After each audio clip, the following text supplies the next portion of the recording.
ఈనాడులోనే మరొక lead item రణరంగంగా రైతుల ఢిల్లీ చలో బార్గేట్లను తొలగించి దూసుకెళ్తున్న అన్నదాతలు పంజాబ్ హర్యానా సరిహద్దులో శంభు వద్ద తీవ్ర ఉద్రిక్తత అంటూ కూడా జిందులోనూ కూడా ఘర్షణ జరిగింది.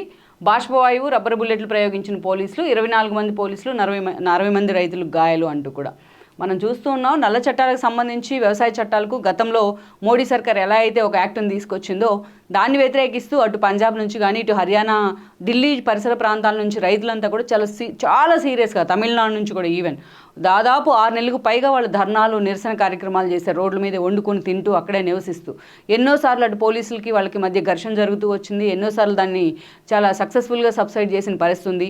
ఈవెన్ ఈ ప్రెషర్ తీసుకోలేక మోడీ అంటే మా చట్టాలను కూడా మేము వెనక్కి తీసుకుంటున్నామంటూ కూడా ప్రకటించిన పరిస్థితి అయితే ఉంది.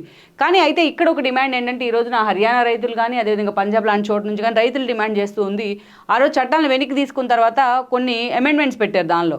బట్ ఆ అమెండ్మెంట్స్ ఇప్పటి వరకు కూడా ఒక్కడు కూడా ఫాలో కాలేదు అనేది వాళ్ళ విమర్శ. అందుకే చాలా ఇక్కడ కూడా రైతులు కూడా అదే స్థాయిలో ఒక తీవ్రమైన పోరాటానికి అయితే సిద్ధమయ్యారు. ఎందుకంటే ఇంక మరో 2 నెలల్లో పూర్తి స్థాయిలో ఎంపీ ఎలక్షన్స్ కూడా కంప్లీట్ కావస్తున్నాయి.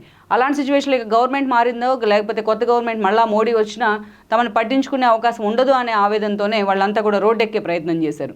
దాదాపు హర్యానా నుంచి చూస్తుంటే మనం కొన్ని దాదాపు 2000 మంది పైగా రైతులు ఇక్కడ పూర్తి స్థాయిలో వాళ్ళు ట్రాక్టర్లో మొత్తం సామానంతా వేసుకుని 6 నెలల పాటు ఢిల్లీలో వండుకొని తినడానికి అదేవిధంగా గుడారాలు వేసుకోవడానికి సామానంతా తీసుకుని వాళ్ళు రావడం జరిగింది. అయితే పర్మిషన్ లేదంటూ కూడా ఢిల్లీ పోలీసులు వాళ్ళని అడ్డుకునే ప్రయత్నం చేశారు. సో ఎక్కడికక్కడ బారికేడ్లను పెట్టి వాళ్ళని అడ్డుకునే ప్రయత్నం చేశారు. సో తీవ్ర ఉద్రిక్తతలకు కూడా ఈ పరిస్థితులు దారితీశాయి. పోలీసులకు గాయాలయ్యాయి అండ్ దెన్ రైతులకు కూడా గాయాలయ్యాయి. సో ఈ అంశం మీద మోడీ అంటే ఇది ఎలక్షన్ టైంలో కరెక్ట్గా ఇది ఎలక్షన్ టైం, పీక్ టైం ఇది. ఈ టైంలో తమకు వ్యతిరేకత ఎక్కడ ఉంటుంది, ఇది ప్రతిపక్షాలు కూడా ఆయుధంగా చేసుకునే అవకాశం ఉంటుందనే అంశంతోనే వాళ్ళని సర్ది చెప్పి కూర్చోబెట్టి మాట్లాడుంటే ఇష్యూస్ సార్ట్అవుట్ అయ్యి ఉండేది. కానీ అదే స్థాయిలో పోలీసులను పెట్టి నిర్బంధకాండ ప్రయోగించే ప్రయత్నం చేయడం మాత్రం అది ఒక సెట్బ్యాక్గా మారిపోతుంది అనుకోవాలి ఎన్నికల టైంలో బీజేపీకి.